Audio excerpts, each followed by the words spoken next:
Today on the Lazy RPG Talk Show, the ENnies are now available for you to vote on. We're going to talk about a few of those. I'm going to talk again about the Dyson bundle of holding that is currently available. EN World just announced the Level Up Gateway, a new online tool for managing your Level Up 5e games. I'm going to show off the introduction scenario to the City of Arches called Golgoroth Arises. Our big topic today are going to be my top lazy GM tricks, the dirty tricks that we can use just to make our game run a little bit easier. Very tactical, very focused tips, not big philosophies, but really focused things that can help you run your game a little bit better. And marker. And we're going to cover more questions from the July 2024 Patreon Q&A. I'm Mike Shea, your pal from Sly Flourish, here to talk about all things in tabletop role-playing games. This show is brought to you by the fine patrons of Sly Flourish. Patrons get access to tools, tips, tricks, and adventures to help you run your games. You get access to the awesome Lazy GM community, and you help me put on shows like this. To the patrons of Sly Flourish, thank you so much for your outstanding support. If you are not a patron, please check it out. It's a fantastic deal. You get lots of really awesome stuff. You get to join in some really excellent conversations, and you get to support me directly to help put on shows like this. So please check that out. So this week, the ENnies are now available for voting. I went and I voted. I suggest you go and vote as well. I didn't vote for anything that I didn't really know myself, but there's some products on here that I definitely knew about. For example, Shadowdark, the Shadowdark role-playing game, which I have been now running. I've been running 36 or 37 sessions of a long, ongoing Shadowdark campaign. I really love it. It's a fantastic role-playing game. It's a really awesome story about indie RPG design and success and everything like that. Is available, I think, for like 4 different. So check that out. If you are familiar with Shadowdark, you can definitely check that out. My friend Teos Abadia, his site AlphaStream is up available for online content. So if you like the work that Teos has been doing over on AlphaStream, you can vote for that as well. And go through the other ones and vote for the ones that you like, that you really think deserve. I am a proud winner of 4 different ENnies for 4 different things that I've done. 2 for Sly Flourish, 1 for the Lazy Dungeon Master, and 1 for the Lazy DM's Companion. Very happy about that. And it does matter. It really helps creators out. It helps give them recognition for the products they want, and it helps bring more attention to products that might not otherwise receive it. So please go check out the ENnies and vote for that. Dyson, the creator of my favorite sets and most usable maps that I have found for my role-playing games. I've now been using Dyson maps for many years. I love them dearly. They're really, really excellent. They have extended his partnership with Bundle of Holding has extended the Dyson's Delves Bundle of Holding. This is a fantastic way to give back to Dyson for the work that he's done for the RPG community, and also get giant packs of hundreds and hundreds and hundreds of maps that you can use for your tabletop role-playing games. I heard over on the EN World podcast, they were talking about them and said that they're fantasy maps. While they do focus on fantasy, I use them for all kinds of stuff because the types of maps that he builds are very, very flexible. They don't have a lot of like specific details wired into them around fantasy settings. You can reskin them very easily into everything.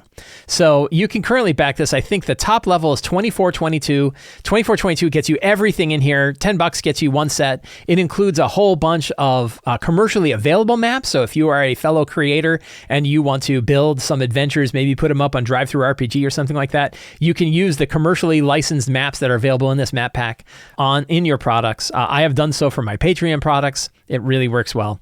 But also, like when you buy this, you will just have pretty much all the maps you would ever need to run role-playing games. I use maps like this all the time. I just did one when I was doing my prep for my Shadowdark game. I just printed it out. I'm bringing it to my game in like an hour, 2 hours, and I'm going to use it there. I use Dyson maps. I love them so much. It's a fantastic pack, really good deal, great way to give back to Dyson, who has made his maps available to so many people. More than 1,000 maps available for people to use. Really, really excellent. One of my arguments for Dyson maps is that a lot of people like have kind of tools that make it easy to either build your own map or they're random generators. The thing you get with Dyson maps is he's got like literally 1,000 different variants of maps that were all designed by him, and he is an excellent map designer. So instead of, you don't have to be a specialist in dungeon design, nor do you need to depend upon a random tool to be able to build it for you. You instead can get so many different maps that were each individually designed by a human being, built around really good asymmetric dungeon kind of techniques, all the kind of stuff we talked about, engaging dungeon design built into these things. They've never failed. They've never disappointed me. They've always been fantastic. I love them. My players have loved them.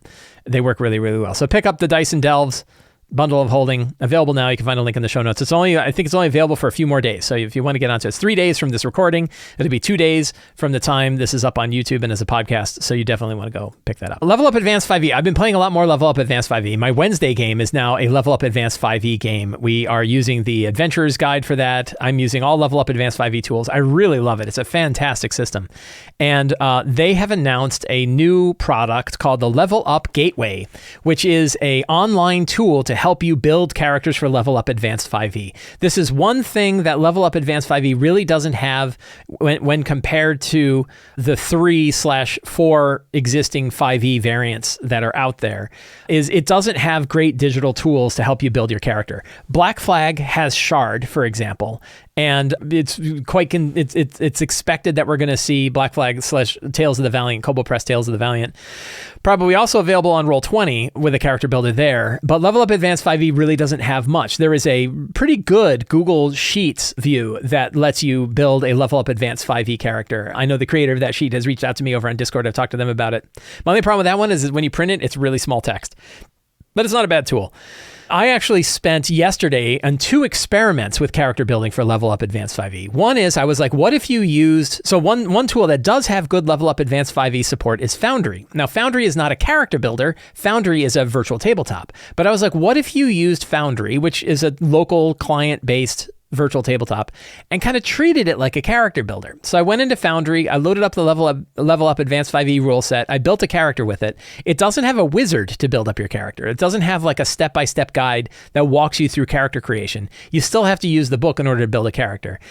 And then there's not really a fantastic way to print it. So there are tools that are available for Foundry to let you print to PDF, but there aren't the templates that are needed for Level Up Advanced 5e. And I was like, well, what if somebody built that? And then I talked to some people about it, and it's like, it's going to be a pretty Herculean effort. And really, you're now using a tool that wasn't meant to do the thing anyway, and then kind of shoehorning in other tools to try to get where you are. And it's never going to be that great. So then I tried another experiment. I took my Level Up Advanced 5e Adventurer's Guide PDF, and I used the form-fillable Level Up Advanced 5e character sheet to build a character. And I timed myself to be like, how hard is this? How much time does it take? And I actually built a character, a 3rd level fighter in Level Up Advanced 5e using the rules in about a half an hour. That's probably longer than if you do like the rapid, quick selections in a tool like D&D Beyond. But it wasn't, and you see, like, I already forgot my armor class. I think the armor class on this guy's like a 13. I think I have that right. And it's not very good because he's got a great sword and he's got hide armor. He needs better armor. But I went through the steps step by step on like your heritage, your culture, your background, your class, your subclass, all those sorts of things. And getting everything kind of straightened out took about a half an hour. That included picking out combat maneuvers. This is a fighter, so maybe a little bit less. But I don't know if the fighter was less complex than other ones would be because combat maneuvers kind of make martial characters as complicated as spellcasters. And one of the tricks that I did is you can see that everywhere where I picked a selection, I also wrote the page number of that selection in here. So if you want to read about Dragonbound, you'd go to page 51. If you want to read about the elf, you go to page 32. You want to read about Exile, you go to page 81. I did that for pretty much everything. So every one of the features and traits that I selected, I put the page number down, and that could work. One thing that I would probably add to I put my equipment down on here, and I don't have spells, so I didn't put any spells in there. And that took about a half an hour with that. So it's like, well, that's not so bad. Now, what this doesn't have is the actual descriptions of what those ability does in the character sheet.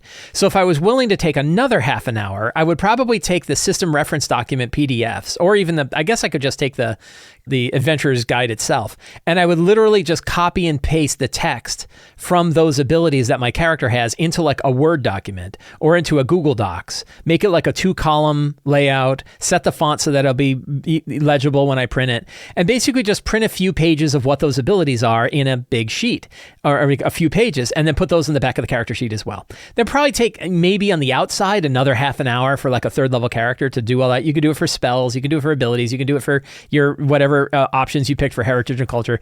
Basically, like all of the things that I have here in my features and traits, plus my combat maneuvers, I could just put them in that sheet in like a 2-column layout, a Word document or a Google Doc, and then make that and then print that out and then stick it with my character sheet. And I think that would work well too. So I'm probably not saying anything that people haven't already said, but I wanted to say, like, what's it actually like to build a character who isn't just 1st level? The 3rd level character is pretty complicated because now you've got combat maneuvers and you've got a subclass and subclass options. So 3rd level is a pretty meaty character at that point.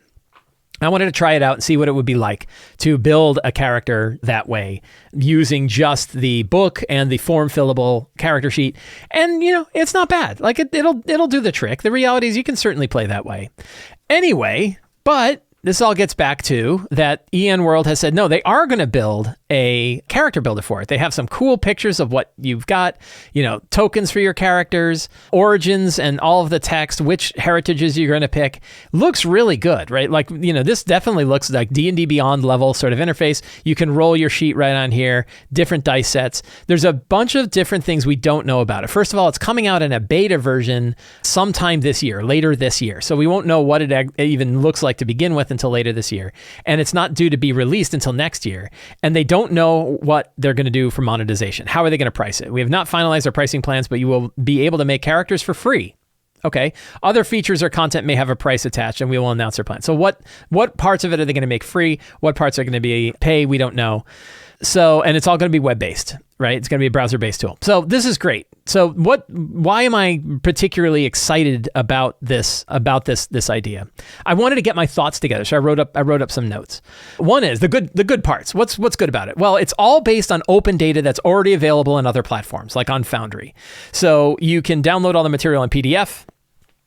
All of the Level Up Advanced 5e material, that I think all the core material, is released under Creative Commons license and made available in PDF, but also is available in digital formats like JSON, because that's what Foundry is using. Foundry's got all the A5e data in the JSON format, and I've been working with Open5e, another platform that is making structured versions of role-playing game products, and a lot of Level Up Advanced 5e material is available on that as well. So because the data is already open and available, that makes this whole platform even stronger.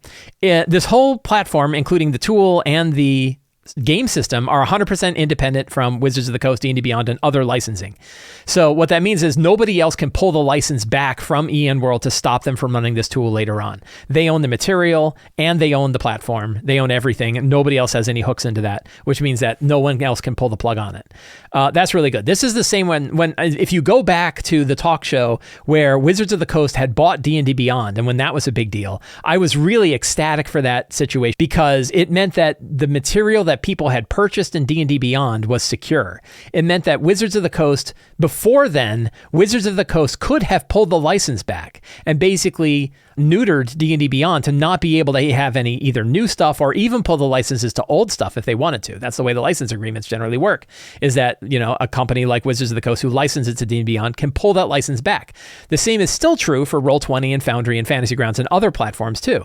The likelihood of that happening is pretty low, but it's not impossible. And it does mean that the client platform, like Roll20, when it's talking about D&D, is still dependent upon Wizards of the Coast to say, yes, you can continue to do that.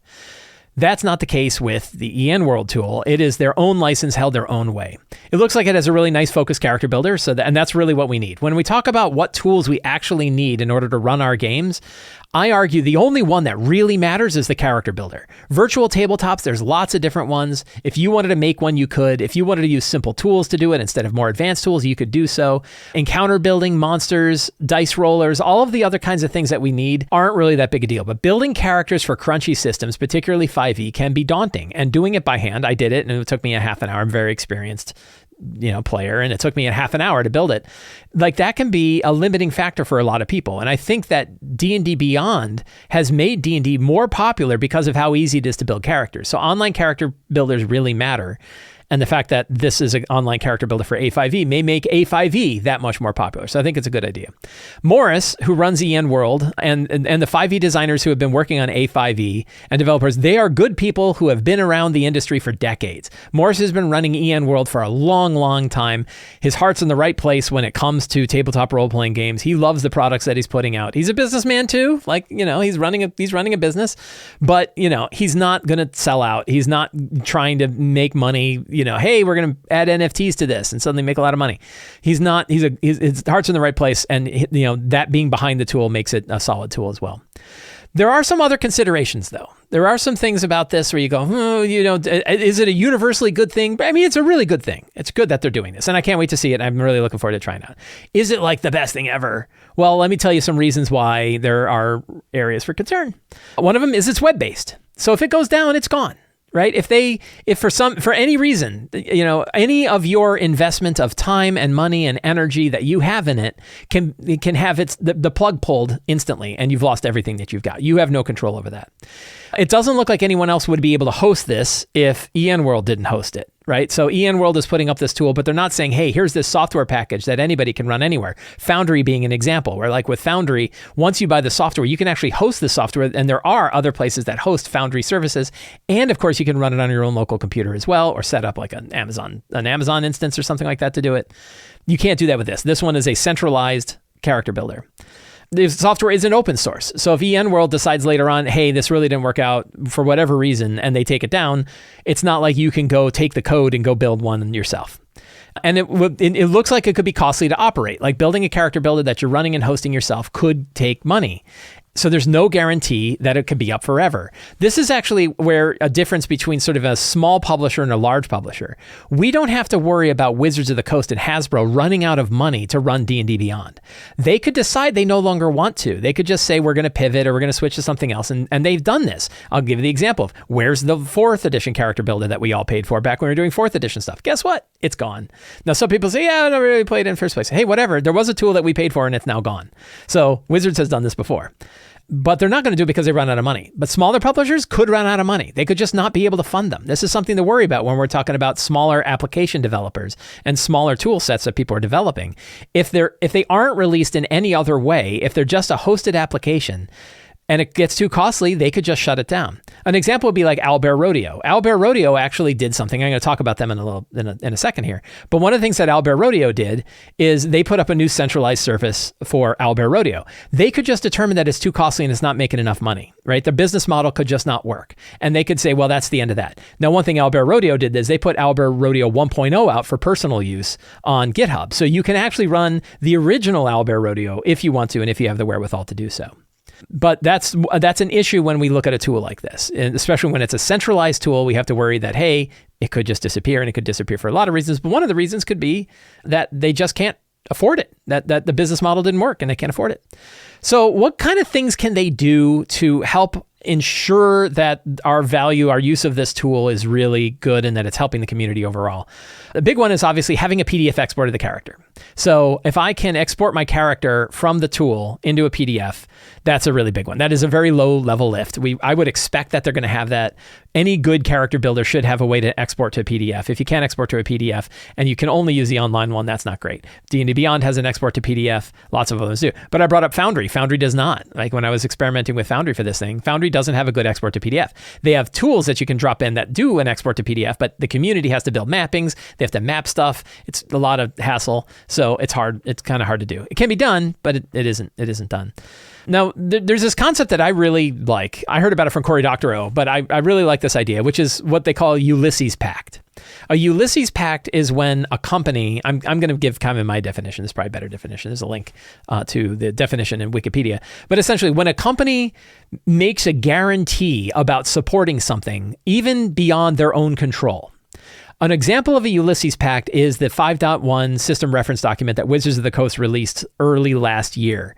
When they put that out in the Creative Commons, they made a guarantee that material is now open and available for you to use any way that you want to use it, and they cannot take that back.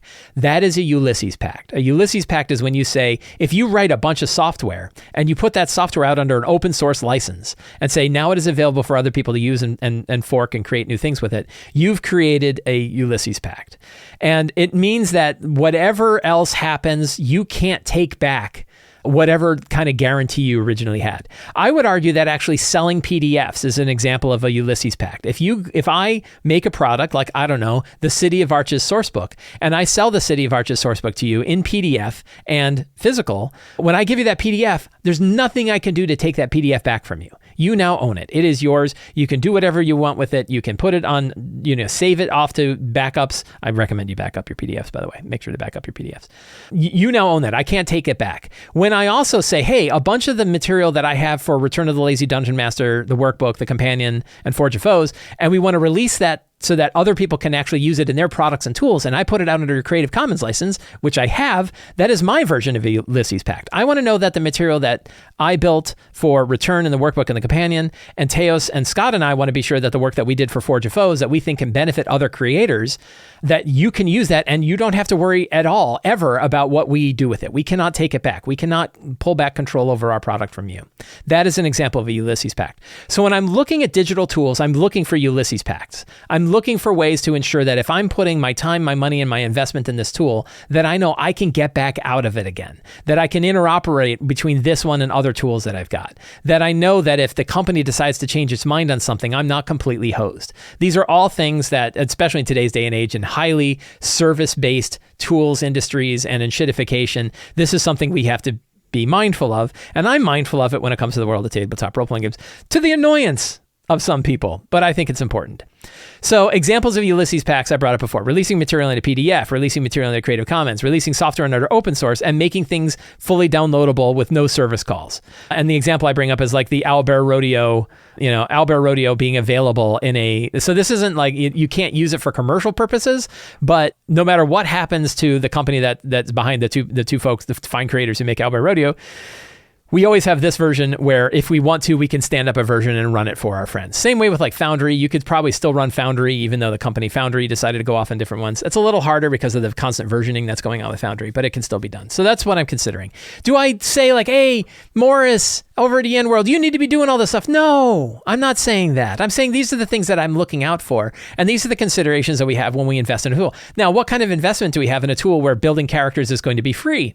Not much. Right? But like if we build our whole love of role-playing games around a tool that's free and available, and then Morris is like, look, I just can't keep up. I'm going to have to either charge for this or I'm just going to have to take it down because the maintenance is too high. That's a loss for us, and we can't really control that. So we can control, like when Morris gives us a form-fillable PDF, he can't take that back. We can always use that form-fillable PDF. When we use the Adventurer's Guide in PDF or physical book, we can always use that.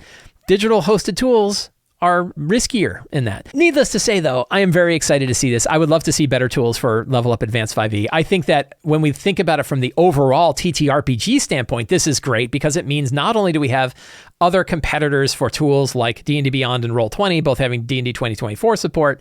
We have Shard that has Tales of the Valiant support. So if you want another 5e variant and another tool, Shard, you can run Tales of the Valiant. And now we would have the Level Up Gateway with A5e. So we now have entirely separate companies with entirely separate sets of online tools to help you run your games with entirely independent versions of 5e that we can run.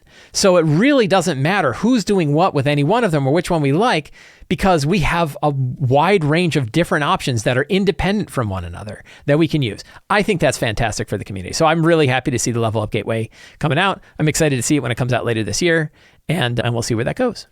On 6 August, I am going to be... That's not what I want to say. On August 6th, the City of Arches Kickstarter is going to go live. You can find a link in the show notes to be notified when the Kickstarter goes live. If you don't do anything else today, please click that link, go and be notified. And if you want to do something else, take that link and give it to your favorite GMs. Tell them about it. Go to social media, go to Reddit, go to whatever favorite place you have and tell other people about the City of Arches Kickstarter. Today, I am going to show off one of the pieces of the 42-page sample that's going to be available on the Kickstarter called Golgoroth Arises. So one of the things that I was super excited about, I've been running and playtesting versions of the City of Arches, one-shots and campaigns in the City of Arches now for a while. And when I was running one of my playtests, I realized that one of the things I did for that playtest was I created a little strong start for the scenario that was intended to show players what the City of Arches was about and how it was a different kind of world and a different kind of system than we normally have. And that little bit of playtesting kind of start that I did, I liked so much, and I got such a good response from my players on that I was like, I need to make this part of the book. I want this intro scenario to be part of the book. I want it to be a great way for GMs and players to get a feeling for what the City of Arches is like and what's going on here, and get introduced to some characters and get introduced to some sinister stuff going on, and also be a fun thing to run. And it's intended to be run in probably an hour. I think if you've got characters ready to go, you could almost certainly run Golgoroth Golgoron Arises, which is really just one scene in about an hour. But in that scene, you have a lot of different things going on. You've got role-playing going on.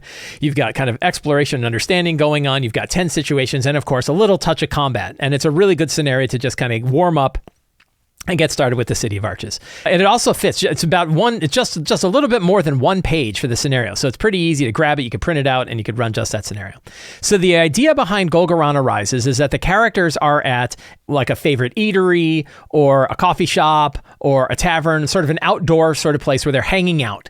The characters already know each other. The characters are hanging out there.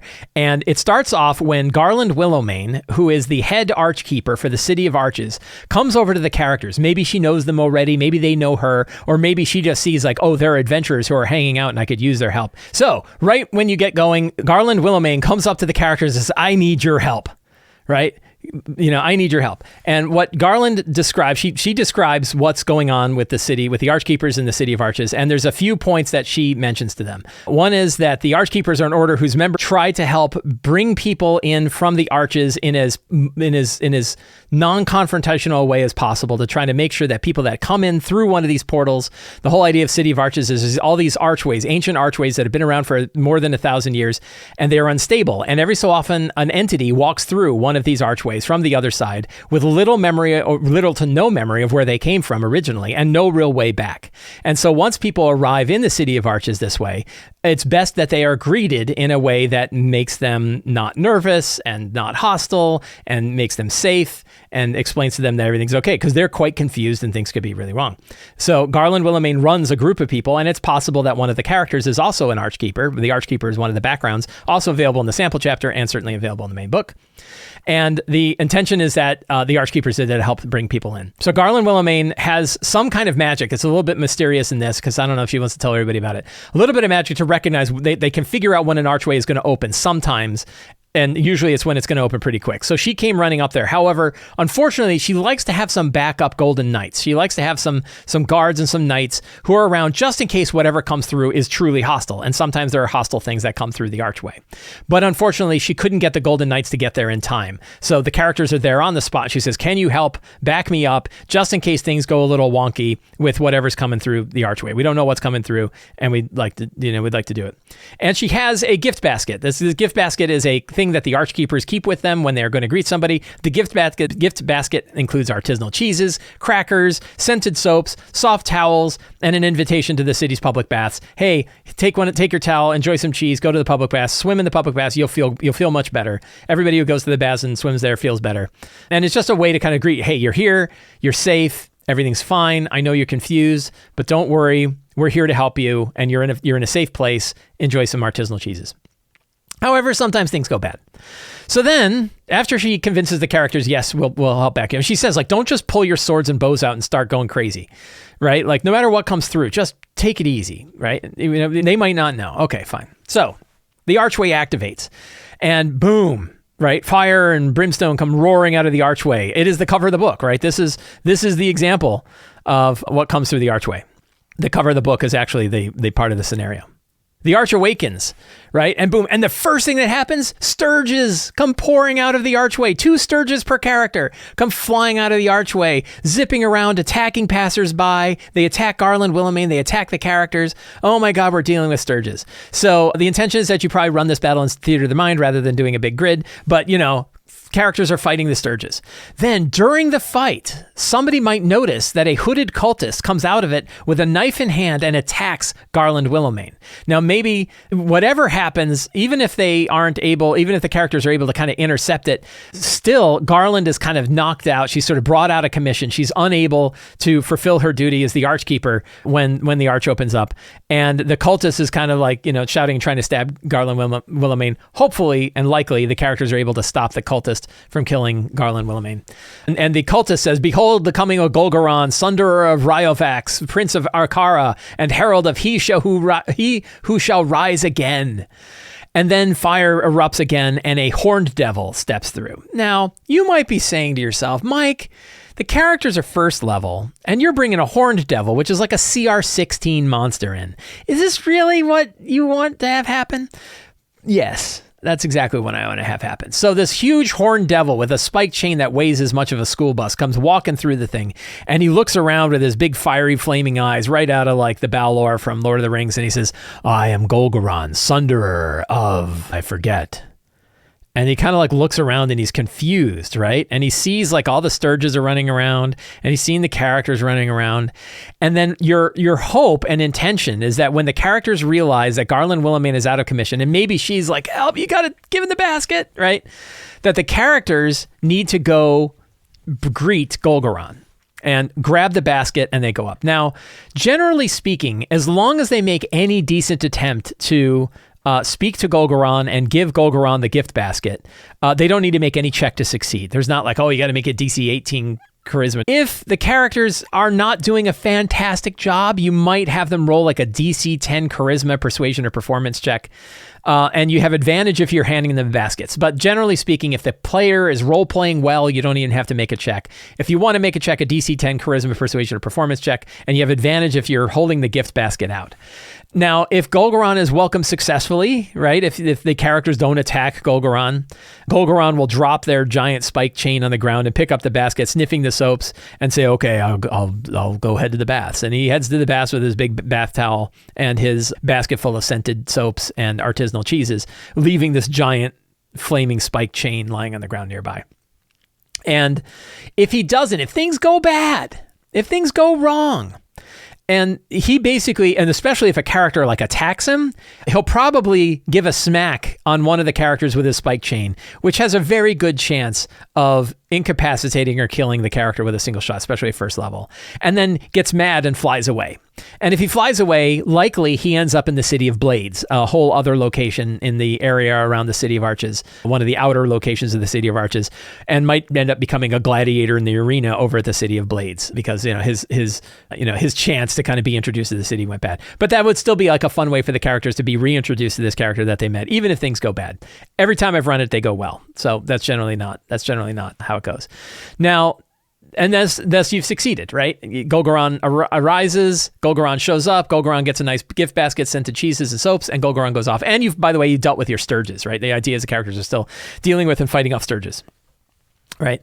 In the aftermath, the characters can try to find out more about this cultist and what's been going on with the cultist. Characters with an intelligence check can find a note that the cultist discovered, which said that they are actually a member of the Children of Abraxas, one of the numerous cults that operate in and around the City of Arches, and that their intention was to try to show Golgoron who he had been and who he could be and use them as a weapon to kind of bring back and connect to the world of Abraxas that they want to kind of open up. And it can connect to, the note can also include a map that shows their hideout in the Cliffs of the Dead, which ties into another adventure that's not only inside the book itself, but also available in the 42-page source book, which is known as the Obsidian Skull. I'm going to talk in another video about the Obsidian Skull adventure that's here. Another short adventure that kind of introduces characters to what's going on. Nice, straightforward D&D adventure where you crawl through a crypt, fight some cultists, and deal with a situation. So that is Golgoron Arises. It is just a short scenario to kind of add some fun and show you that even a horned devil that shows up might actually be kind of a nice guy. What happens to Golgoron? Maybe he decides he wants to be a potter. Maybe he goes and becomes an apprentice over at Savage and Graham's, the local eatery, to cook food. You kind of get to decide what Golgoron does. Golgoron actually shows up in a few other places in the book in different spots where he's kind of investigating his own background and realizing that he is not the only one of his kind who came through, and the other ones are not nearly as nice as he is, and what does he want to do that? So there's lots of different play where Golgoron, the Horned Devil, shows up. What you don't want to have happen is Golgoron becoming like an NPC who hangs out with the characters because he would be too powerful. So he probably loses his driving. You're like, oh, why aren't you fighting? You're so good at it, right? But he's really not. At this point becomes like a peaceful, unless he goes to the City of Blades, in which case he becomes a gladiator and he can do whatever he wants. But he's probably not going to join the characters.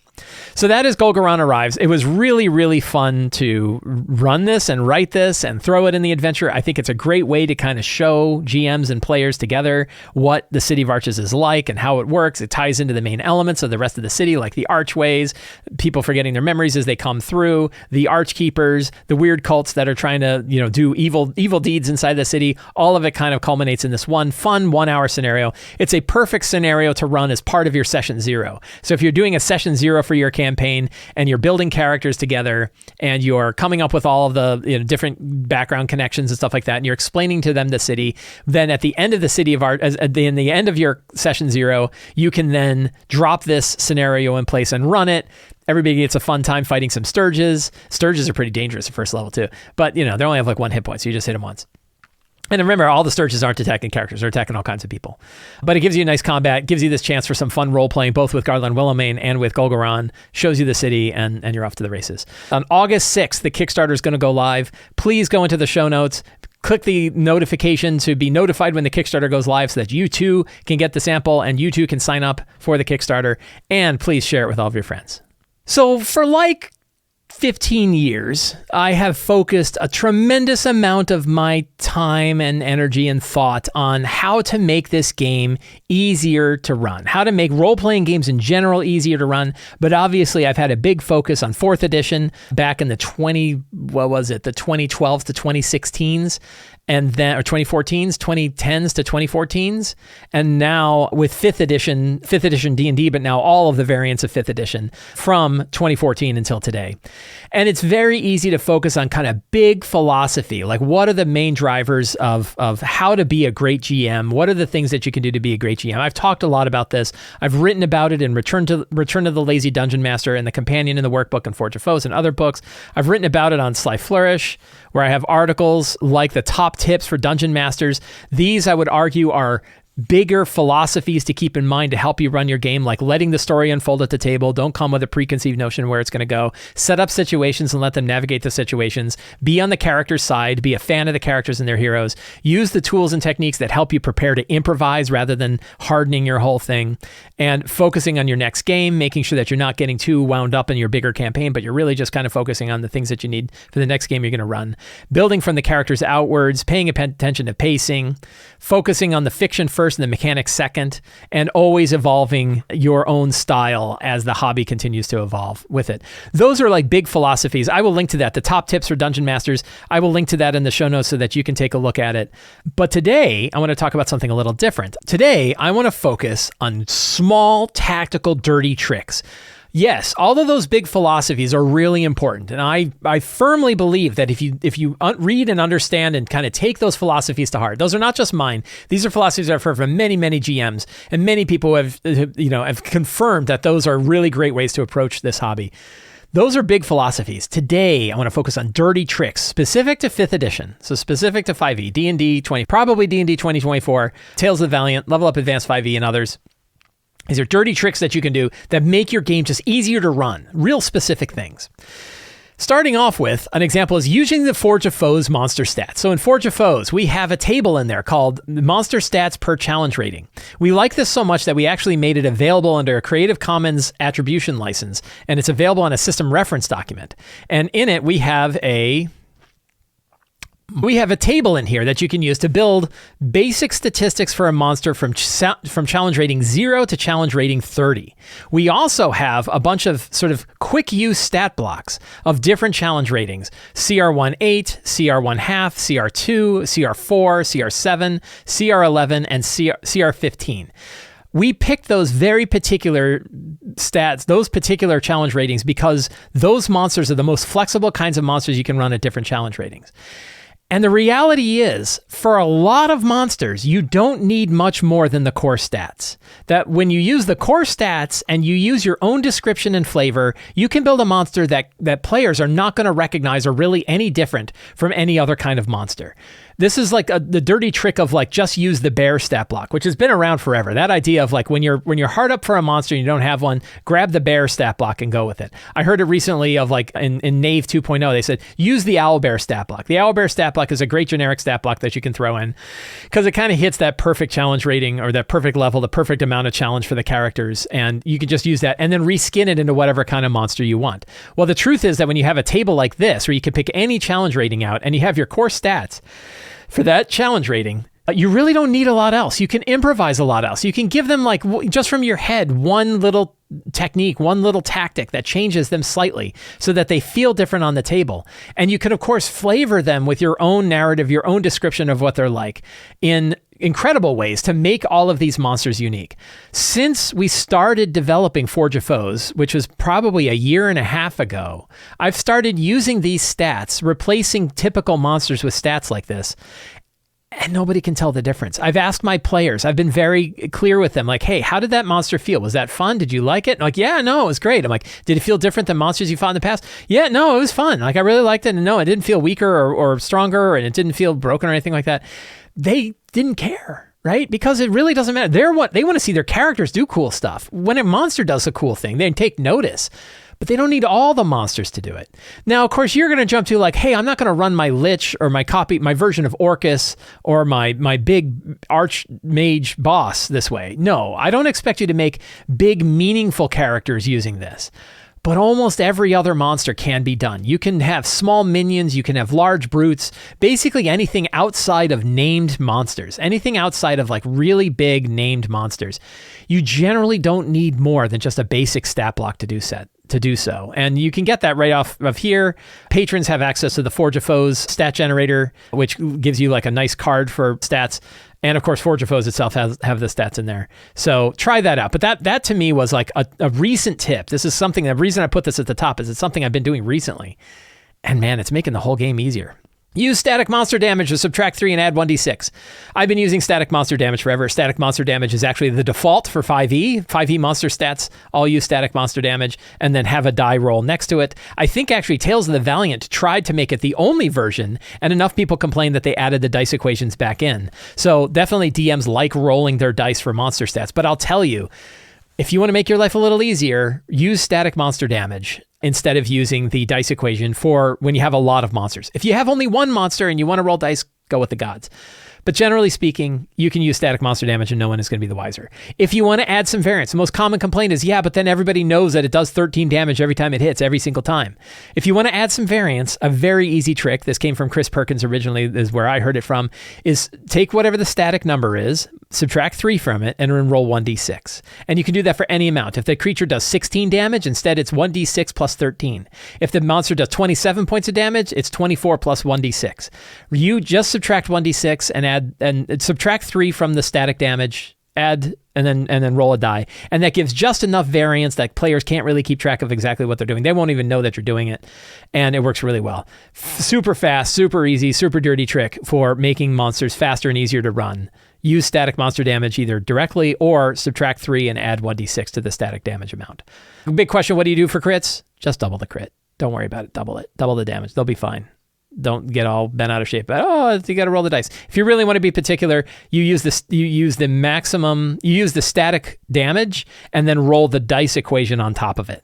But honestly, just double it. It's fine. Have the monsters go on initiative 12. So this is really interesting. I think we've only seen one stat block for monsters from the 2024 version of D&D, but it looks like they're going to be including a passive initiative score. And that's one I wasn't really crazy about the stat block, but I really like that idea because I've been using static initiative a lot, and it's fantastic for a whole bunch of reasons. And this to me is the thing about really great dirty tricks. Really great dirty tricks are ones that give you multiple benefits for one switch. And this is a multiple benefit for one switch sort of issue, because not only is it faster and easier for you to do initiative by just saying that the monsters either use their static initiative bonus, or I just say 12. Just give them monster 12. And then you might lower it for things like slimes where you know that they're low, or zombies. But generally speaking, just say 12. When you pick initiative 12, it means that almost always some players are going to go before it and some players are going to go after it. You don't get this super swingy initiative where the monsters roll a 1 and now all of the players get to attack the monster before it ever gets a chance to go. And likewise, you don't get a situation where the monster goes before everybody else does, or maybe all of the monsters go and you weren't ready for all of those monsters to go before the characters even made their way into the room. So when you are able to split the characters up so that some of them go before the monsters do and some of them go after, you actually get a far better pacing for your combat. And the easiest way to do that is to just say the monsters go on 12. That way they're right in the middle. Probably you can have some every so often you'll have it where the players will roll all lower than that or all above it. That's really rare. Most of the time you're going to have some characters before it, some characters after it, and it works really well. So, and it's super fast because you don't have to roll initiative for the monsters anymore. Monsters go on 12. My players are so used to this that they just know it and they just go on 12. So it works. Static goes really fine. Another little side dirty trick on this one is if you really want a fast battle, just go around the table. Shadow Dark does this. You can basically have everybody roll for initiative. Whoever rolled the highest, they start first, and it goes around the table with the GM.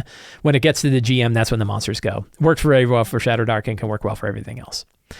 Tell players what's going on. This is a little bit more of a philosophy than it is like the deep, dirty trick, but a lot of times you're finding it frustrating to try to explain to characters what's going on inside the world. Sometimes you need to just break out and just tell them what's going on. This is a really good way to use like pause for a minute. When it's kind of clear that the players aren't understanding exactly what the situation is, they're acting in really weird ways, they're doing things that their characters wouldn't do, that's a good time to just tell the players what's happening. Just stop for a second and say, here's what's going on, just so you're aware. And they'll go, I didn't get it. Because players are only understanding about half of what you're saying at any given time. Players are only understanding about half of what you're describing. And so sometimes you're going to need to do other things. And one way to do it is break character and talk to them as players. Super valuable trick. Talk to your players as players. Break character, talk to your players as players. It's a great way to get everybody on board. Great way to like break away from things like, well, that's what my character would do, or I don't trust that other character because of X, Y, or Z. You can break out and say, you can trust that character because they are played by your friend Bob, who's sitting right over there, right? Tell players what's going on. Use the pause for a minute idea. I use it as my own verbal X card. Hey, pause for a minute. Let's make sure that we're doing X, Y, or Z, or that we're avoiding this kind of thing and whatever, and jump in. Talk to your players. Use the luck system from Tales of the Valiant. When the Black Flag SRD first came out and it had the luck system in there, I looked at it and I was like, wow, this is really good. And now I have used it in multiple different 5e games and I love it. The luck system is fantastic. The way the luck system works is it replaces inspiration. So instead of the inspiration mechanic that any other version of 5e has, you instead have the luck system. The way the luck system works is that characters can earn a luck point every time they fail a saving throw or an attack roll. So anytime they fail an attack roll or saving throw, they gain a luck point. They can expend a luck point to add +1 onto any d20 check. So it could be a skill check, it could be a saving throw, it could be an attack bonus. They can add a 1 to it. And if they have multiple luck points, they can add multiple points to add 2, 3, or so on. They can also expend 3 luck points to re-roll a roll, basically giving themselves advantage on a check by expending 3 luck points to do that. They can only hold up to 5 luck points, and if they get a 6th luck point, they instead roll 1d4, and that's how many luck points they have. That way, they're not going to hoard them. It's really fast and flexible. It seems more complicated than inspiration, but the great part about it is it's completely on the player side. It gives them a value for loss, so when you have players who are just unlucky and they're rolling really poorly, every time they're having one of their poor rolls, they're getting a new luck point, and then they can expend those to improve their luck. It works really, really well. It's a system that the GM doesn't have to manage, which I love, and it gives players a good incentive and shakes up the pacing for the game. Again, lots of different elements of value for one trick. Reveal the heroic spark. So this is one that I talked about a little bit in the pause for a minute, that whenever you're introducing a new character to a group, you can stop and describe them and say, in their eye, you see the heroic spark, knowing that this is another companion who you can trust along with the rest of your adventurers. You're bypassing all of the need for building trust among the characters, because that can get really tedious and boring in a high fantasy role-playing game. There are obviously games where that sort of suspicion is part of the gameplay. But I think a lot of times in our high heroic fantasy dungeon delving sort of games, the idea of not trusting a new character who came in is such a chore, and then spending the time and energy to get the characters to start to trust each other may make for really great character bonding, but could also take a lot of time that you don't really want to take. So instead, you can just say, when you look into the eye of this character, you can see the heroic spark and recognize that they're on the same drive to, that they're a companion to be trusted. And it works really well. And you'll even have some players like, oh, I don't know. And you're like, no, you do. Right? This one is one where you railroad them. Your character can tell by looking at this character that they are a companion who can be trusted. Now, of course, it's really important that they can be trusted. Don't let a character betray the other characters. Right? And again, unless you're playing that kind of game and everybody's aware of it ahead of time, I would not have a player. I've done it. I made the mistake. I broke trust with players. It was really bad. Don't do it. Reusing secrets and clues. I talked about this recently, and this is kind of a new trick. And in Return of the Lazy Dungeon Master, I suggested that you write down 10 new secrets and clues every time you're doing your prep. Then I realized when I'm doing my prep, a lot of time I'm stealing old secrets and clues from old sessions. And that turns out that's a really good lazy trick. So I no longer say that you have to rewrite all of your 10 secrets and clues. You should review all of the secrets and clues you're going to use, but you can certainly go back over old notes, find secrets and clues that are still relevant, that are still useful, and move those forward so you don't have to come up with 10 brand new ones every single time. A little bit of a change in how I've done Return, but it works really well. I have a whole bunch of different ability check tricks that I'm going to pile into one. We're going to do these really fast. So 1, keep 3 DCs in your head, 10, 15, and 20. As the Dungeon Master's Guide describes, if you only have those 3 numbers, you can run your whole game. 10 for relatively easy or normal checks, 15 for a little bit harder, and 20 for more advanced checks. Those 3 numbers can get you really far. 10 for normal, 5 for hard, 20 for really hard checks. Default to 10 most of the time. Most of the time, for most of the things that you would want to do, default to 10. Even though your characters are going to succeed at those very often, succeeding is cool, succeeding is fun, and only if there's a good reason why it should be DC 15 or DC 20, keep it at DC 10, and it works really well. Second, you can always roll with a floor. So one of the things you can do is say, we know that in order for the game to go forward, they're going to have to open this door, but we want to see how well they open the door. So you could say, like, I want you to roll a check to open the door. Like, say it's a Thieves' Tools check. You know they're going to succeed, but do they break a pick? Do they make some noise? Is there something else on there? So you can have a low floor that says, basically, they're going to succeed at this, but how well do they succeed? So that's adding a little bit of an analog component to the DC check. It works really well. And third, there are times where you could just have everybody roll, and whoever rolls the highest, they're the one that either succeeds on the check or learns the thing or something like that. That way you're not gatekeeping an entire thing behind ensuring that somebody has to succeed. You know somebody's going to succeed. The big question is who's going to do it. Go ahead and roll, have everybody roll, and then whoever rolled the highest, they're the one that figured the thing out. So those are just a couple of ways to use ability checks that are kind of outside the norm but work really well. Use movable keys and cut from the boring middle. Again, this is sort of 2 tricks tied into one. A movable key is essentially whatever the MacGuffin is that's required for the characters to complete a quest in an exploration area or like a dungeon or something like that. You can change the pacing by moving that key closer or further away from the characters.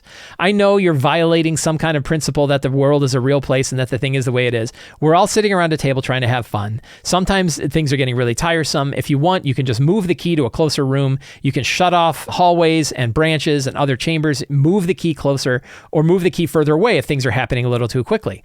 So movable keys are a big one. This is something that the Cypher system talks about. Monty Cook Games has talked about this in the Cypher system. And I think it's a really good trick. Another one is to cut from the boring middle. If you are time constrained in your adventure and you want to make sure that you're staying to the fun, look at the parts, look at the filler in the middle. Don't cut the ending out. This is something I see a lot in organized play games that are on a time limit, is they will run the adventure all the way up to the end and then say, sorry, we don't have time for the conclusion. We're just going to call it right here. Nothing is worse. Very little is worse than that. There's definitely things that are worse than that, but that's pretty bad. Better is cut from the middle. Know how much time you're going to need for the end and keep cutting from the middle until you can get to that end. So usually there's a lot of stuff in the middle that's really not nearly as interesting as the stuff that happens at the beginning or ending. So cut from the middle.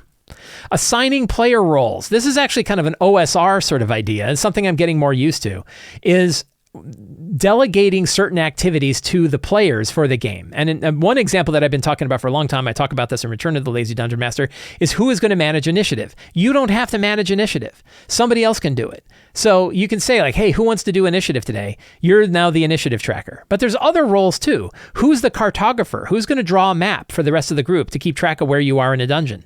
Who's going to keep track of the loot that you acquire and how that loot was distributed? A quartermaster sort of role. Who's going to be who's going to be writing up notes and sharing those notes so that other players can keep track of what happened in the game, and then the next session's game, everybody can review those notes and see what happened. Who's going to be that? The Dolmenwood RPG from the creators of Old School Essentials had another role that they put in there, which I think is kind of an old role, an old idea, but kind of refreshed, called the Caller. The Caller is the person of the group who is going to make the final decision that they give to the GM. Who's going to be the one to get input from the other players, to get input from the other characters, but come to a conclusion about where you're going to go. I've only tried this in one session so far. I'm going to try it again and see how it goes. But the idea of basically delegating away the need for consensus to one of the players rather than the GM is another thing that we might be able to get off of our plate. I think that's going to be very group dependent. I think that some groups that can work well, I think some groups that might not work well. You might have some people who are just loud and obnoxious who are going to hate it when they're not the caller, or they're going to dominate the group if they are the caller. And sometimes it takes a GM to manage that rather than one of the players to manage it, because the players haven't necessarily signed up to manage that sort of working with those different behaviors. So caller, I think, is a little harder than those other roles, but it's something I definitely want to try out. So those are my 10 dirty tricks for running 5e games. I'm sure you have your own dirty tricks. I would love to hear them. Put them in the comments. Tell me about your dirty tricks, things that just make it easier for you to run this game. Something where you're like, wow, it's so much faster. It's so much easier. I'm so much happier with the game now that I don't have to do this thing, or that I've passed off this thing, or I've simplified this thing. And keep your own list. Keep your own list of your own dirty tricks. Try them out. Try them out in your game, see which ones work for you, see which ones don't, and come up with your own list and continually refine it to make running your 5e game even easier as possible so you can focus on the fun parts. Every month on the Sly Flourish Patreon, we have the Patreon Q&A. I put up a thread. Any patron of Sly Flourish is able to put an RPG-related question up there on the thread. I answer all of them every Friday. Some of those questions come here to the talk show where we dive in a little deeper. William J. says, congratulations, Mr. Flourish. You have been promoted to head of product development for the D&D team at WotC. The new rule books are coming out and can't be changed. Our last few adventures have received mixed feedback, and we have seen third-party products take the community by storm in the way of Flee Mortals and Level Up Advanced 5e Monsters Menagerie. What products do you want to task your new team to develop, both to improve the game for players and DMs and bring in that sweet money? Feel free to think outside the box from our usual WotC product lineup. I quit. I'm going to go start my own little individual company where I get to work on exactly the things I want to work on, and I get to interact directly with the customers of the products that I make. And I am going to focus on that and focus on what I love, which is writing material myself, not managing teams. Sorry, thank you, I quit. Okay. You can't. I've been forced to do this. I signed a 3-year multi-million-dollar deal where I have to stay and do some stuff. If I were in that position, I would probably make a D&D basic edition. I think with what I have seen from the 2024 core rule books is that there is a big focus on new stuff, new powers, new feats, new options, all that kind of stuff. I would probably make, and this might be a terrible idea. This could be a terrible, terrible idea. I would try to make a more heroic version of Shadowdark that was published by Wizards of the Coast with the D&D brand. And I would probably make it the D&D basic edition. I would do things like, we're going to get rid of bonus actions. We're going to get rid of feats. We're going to get rid of subclasses. Because all of those things are in the more advanced D&D books. The 2024 core D&D books would have that. This instead would be something that is really designed to bring new players into the game quickly and easily, that sort of reimagines and recaptures the feeling of the original D&D from first and second edition, but has beautiful artwork. I would make like a trade paperback. I mean, the problem is, what am I going to do? I'm going to make a full color version of Shadowdark is essentially what I would do. But I think there's probably room for that, and still room for Shadowdark to be good. But I would also make it more of a heroic RPG than Shadowdark is. Like, Shadowdark really leans in on character death, and even I think he even has fewer options than I would allow for in like a D&D basic game. I would want to see a simpler but still heroic fantasy RPG. Bright and colorful and optimistic, where you can dive into your characters, but take a lot of the mechanical complexity that exists in the core D&D 2024 books and dial that down. That's probably the kind of product that I would build. I would want it to be all in one book. I would want somebody to be able to buy it probably for like $30 in like a trade paperback or trade hardcover version, like a small format hardcover version. Again, probably a terrible idea. There's probably a million reasons why this would be an absolute terrible product. But I would want it to be very accessible, that people could pick it up easily. I would also make the PDF of it available for free online, so anybody could download it and use it with their rules. I'd probably make all of the rules in it under a Creative Commons license so that other people could build tools for it and stuff like that.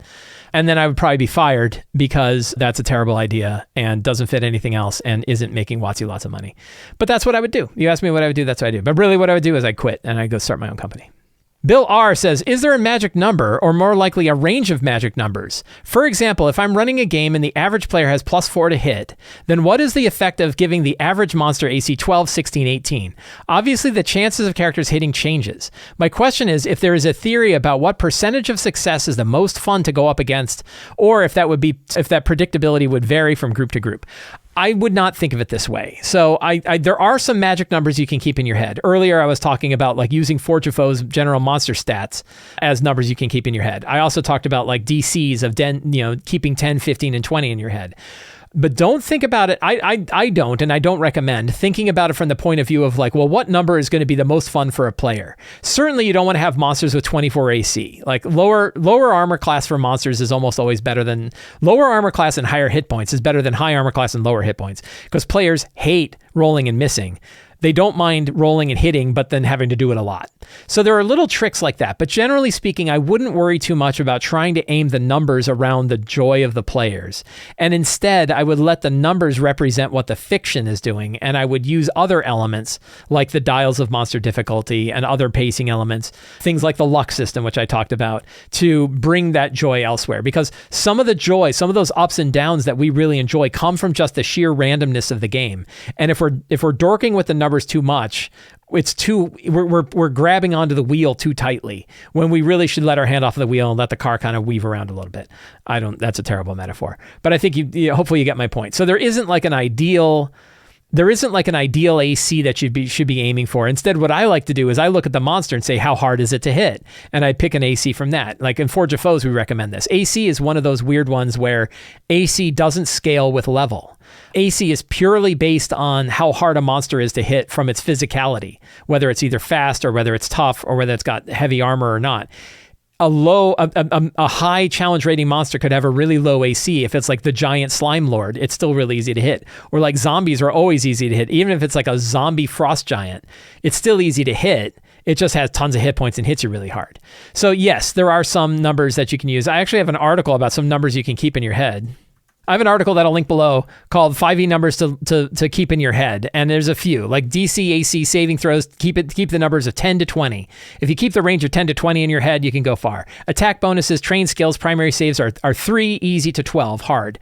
Single target damage is 5 per challenge rating. Multi-target damage, 3 per challenge rating. Hit points are 20 for challenge rating. You might do like 15 to 20 per challenge rating.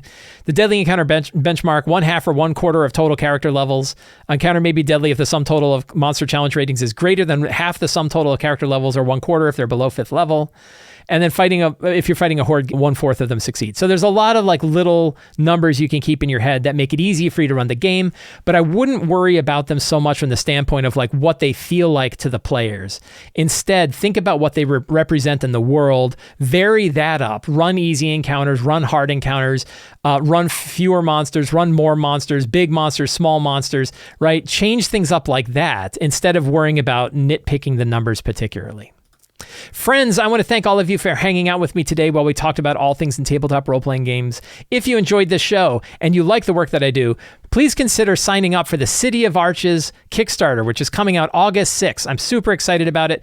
If you love the work that I do, please share it with your friends on whatever platforms you're on. Tell them about it. Tell them how exciting it is. Tell them what you like. Tell them about the 42-page preview that they'll be able to get. You can also sign up for the Sly Flourish newsletter, where you'll get a weekly RPG-related email sent directly to your inbox every week, along with a free PDF adventure generator. You can sign up as a patron. Patrons get access to all kinds of initial previews of things, lots of tools, tips, tricks, and adventures to help you run your 5e games, access to the awesome Lazy GM community, and you help me put on shows like this. And of course, you can pick up any of my other books at the Sly Flourish bookstore. All of the links for those are in the show notes. Thank you so much. Have a great day, and get out there and play an RPG.